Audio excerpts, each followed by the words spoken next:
Hello, and welcome to Today in History. I'm Michael Powell.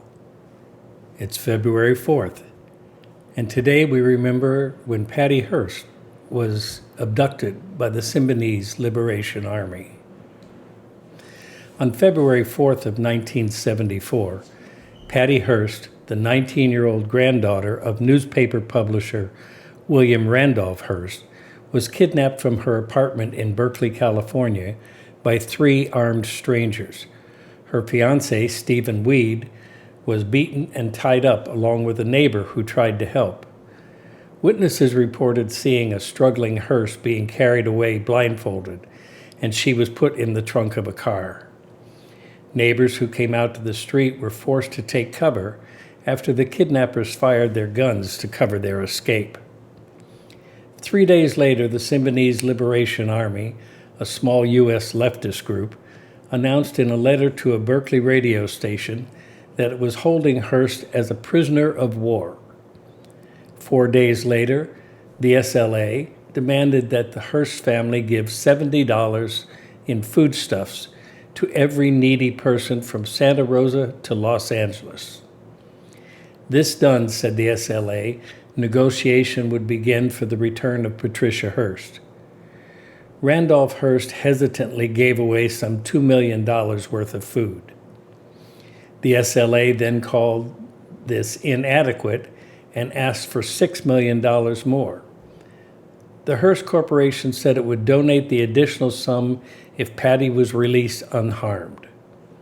In April, however, the situation changed dramatically when a surveillance camera took a photo of Hearst participating in an armed robbery of a San Francisco bank, and she was also spotted during a robbery of a Los Angeles store. She later declared in a tape sent to the authorities that she had joined the SLA on her own free will. On May 17th, Los Angeles police raided the SLA's secret headquarters, killing 6 of the group's 9 known members. Among the dead was SLA's leader, Donald DeFreeze, an African-American ex-convict who called himself General Field Marshal Sink. Patty Hearst and 2 other SLA members wanted for the April bank robbery were not on the premises. Finally, on September 18, 1975, after crisscrossing the country with her captors, or conspirators, for more than a year, Hearst, or Tina as she called herself, was captured in a San Francisco apartment and arrested for armed robbery. Despite her claim that she had been brainwashed by the SLA, she was convicted on March 20th of 1976 and sentenced to 7 years in prison.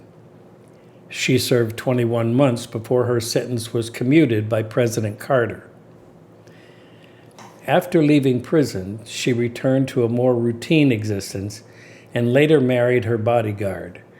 She was pardoned by President Clinton in January of 2001.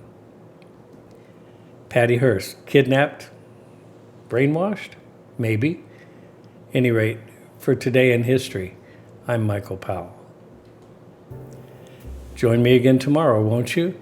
Let's see what that day brings. Till then, let YouTube show you a video.